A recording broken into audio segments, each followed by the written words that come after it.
Almost everyone has a story to tell about the first time God let us down. Maybe we were 8 or 10 or 20. We did everything right, just the way we were taught. We knelt by the bed, clasped our hands in front of us, and we prayed for all we were worth. We gave ourselves away and held nothing back. We asked God for a sign, a hand, a map, a cure. And we waited confidently for God's answer to our prayer. Only it never came. Our need wasn't addressed, not directly. And we either learned to pray another way or else we gave it up altogether, because God turned out to be more stubborn than we had thought, more stubborn or more distant. In either case, not what we had thought. Why do you fast, but you do not see? Why do you fast, but you do not see? God's people ask in our text from Isaiah. Why humble ourselves, but you do not notice? It's not just an individual complaint. It's a human complaint that affects our lives and community as well as our individual lives. Why do we worship even during this COVID-19 thing, however we do it, online or in our homes or outside in cars in a church parking lot, or even those of us who've gone back to worshiping inside their church buildings come hell or high water or the virus? Why? And you don't reveal yourself to us. Why do we pray for peace, for health, for safety, but you don't give us those things? Why is the world so far from our desires for it, and why don't you speak loudly and clearly so the world can hear? God's silence is stunning, especially for people like me who talk a lot. We think, perhaps, that we can solve the problem by making more noise ourselves. But it's only when we stop and hush that the silence can teach us anything. Namely, that our disillusionment isn't a bad thing. Take the word apart and you can begin to hear what it really means. Disillusionment.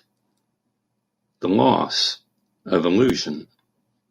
The end of make-believe. Is that a bad thing or a good thing?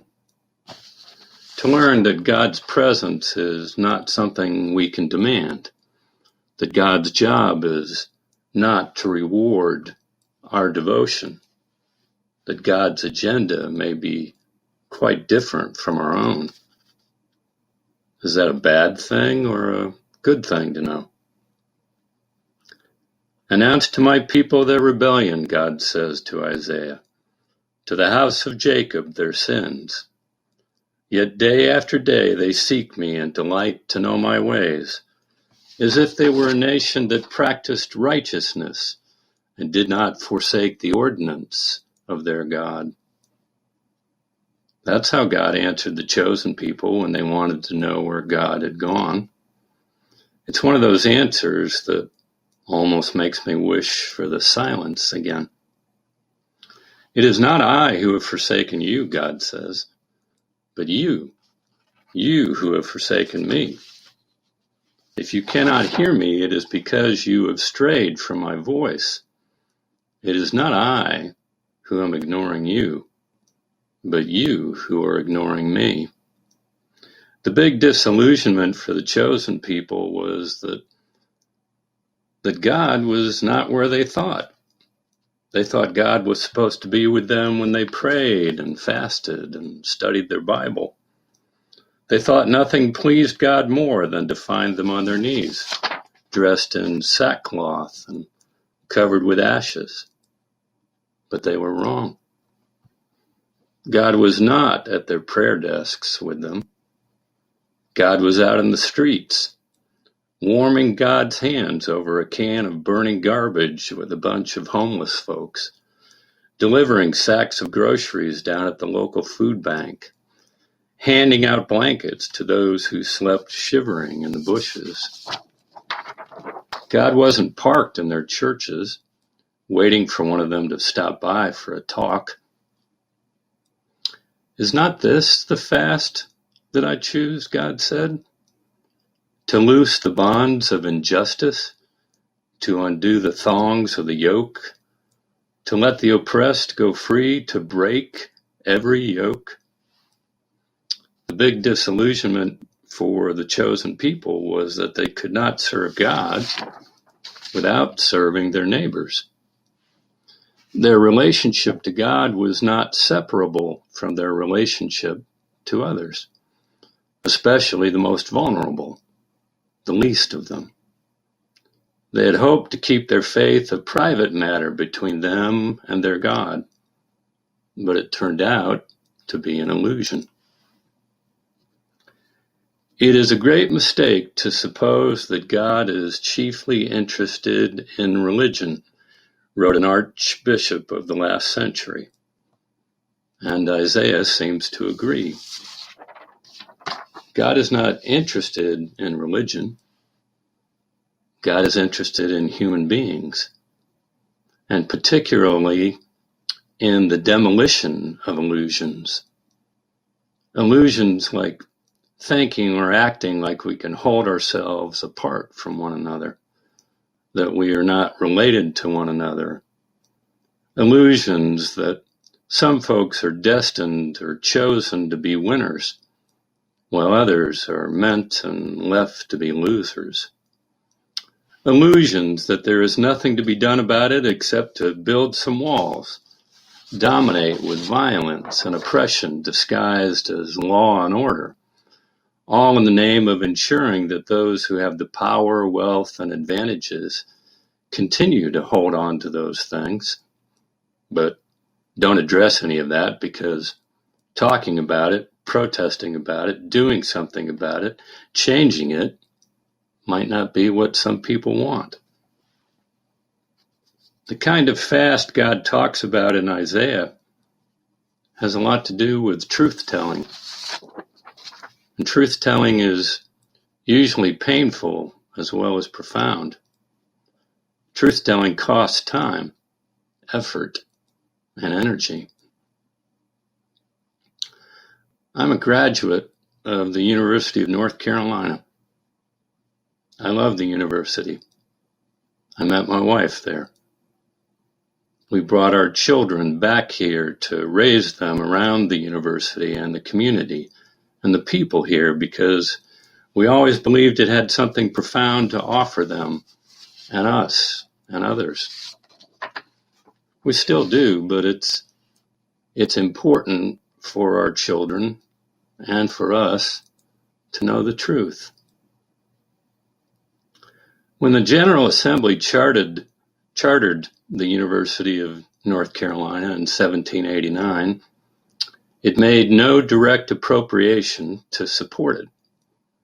Instead, lawmakers gave the Board of Trustees the right to claim proceeds from the sale of escheats, property of people who died without heirs, to turn escheats, which numerous times included enslaved people, into cash. Trustees appointed attorneys across the state to act as their agents in arranging sales. Between 1790 and 1840, escheats accounted for 69% of the university's income. The rest came primarily from tuition and monetary gifts.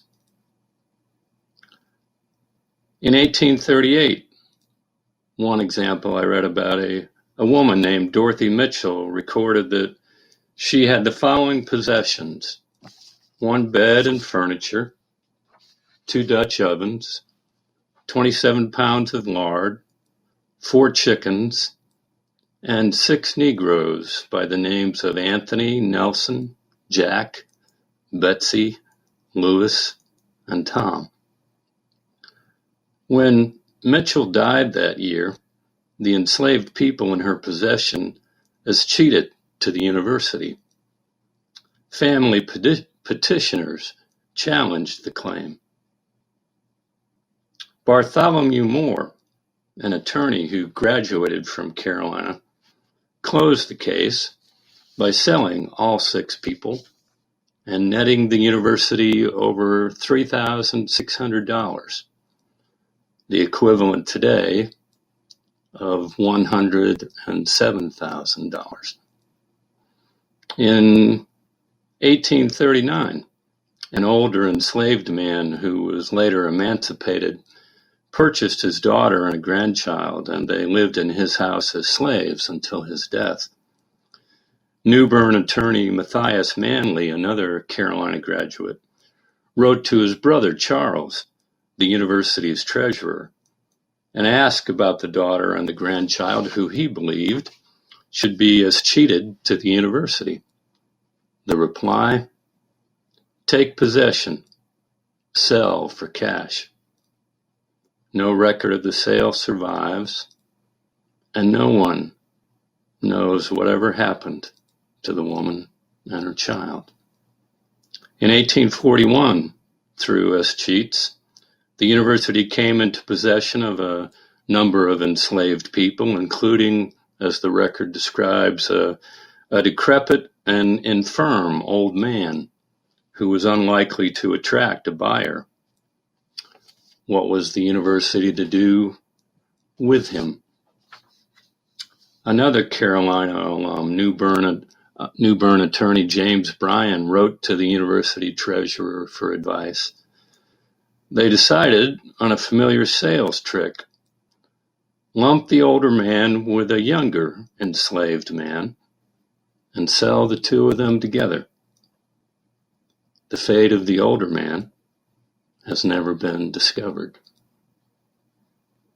By 1860, the value of enslaved people throughout the South was greater than every railroad, every bank, every industrial enterprise in the United States. So even in places that didn't have slavery, slavery built the economy. To the best of our historical knowledge, in August 1619, a ship named White Lion landed at a coastal port near Point Comfort, Virginia, carrying 20 to 30 captive Africans to be sold into slavery. This landing symbolizes the construction of race as a defining and indelible feature of America's identity. It stamped black bodies with the ineradicable identity of subhuman chattel. It created the white supremacist foundation upon which America's capitalistic democracy, with all its socio-political systems and structures, would be built. And for over 4 centuries, the ever-widening breach of inequities between the white and black communities has grown. This breach has been made more evident during COVID-19. Long-standing structural and systemic inequalities and ongoing racial bias have resulted in black communities being disproportionately impacted by the virus. There's been more talk about reparations as a part of the healing work, and seminaries, like the Episcopal Church's Virginia Theological Seminary, as well as Princeton Theological Seminary in New Jersey, have established endowments worth millions of dollars to begin to help the black community and ministries there. But for the church, it must be about more than compensatory reparations in order to repair the harm that's been done. For the church, reparations should be directed toward building a future where all human beings are respected as the sacred creations that they are, and are free to live into the fullness of their lives. For the church, reparations must not be only an effort to compensate for the past, but they must also chart a pathway to a just future. Otherwise, reparations become little more than a salve for white guilt, while the sin of white privilege continues to thrive. Our truth-telling has to be about airing the family secrets and settling with old ghosts. Our truth-telling has to be about leading the way toward building a just society, helping to free our country from its captivity to the sin, pain, and destruction tied to the legacy of the white lion. I remember the sounds. I remember the groaning, the wailing, the screaming, the crying. I remember how hard she worked. I remember being present during the time Martha gave birth to our sons. I was blessed to accompany her in a lengthy process that included much agony and in the end brought forth the astonishing newness of life. There were tears of agony and pain, but there were also many, many tears of joy. One could not be without the other. I say this now recalling Paul describing all creation groaning in labor for the new to be born. Later he says his own desire for a new community to be born is like the agony of birth pangs. We can't know where Paul gained his insights into childbirth, but he does appear to be aware of how unbearably painful the pangs of labor can be. Isaiah has God say something about this, too. God says, "For a long time I have held my peace. I have kept still and restrained myself. Now I will cry out like a woman in labor. I will gasp and pant."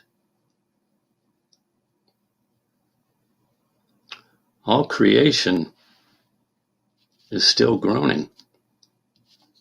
The streets are filled with the wailing, screaming, crying pains of those long oppressed and the ones who dare accompany them. Maybe this time, these are signs of the birth pangs of the newness coming into being. I believe the labor, the unbearably painful birth pangs, and the necessary groans will continue until we are gifted with a new creation. Only then will our labor be complete.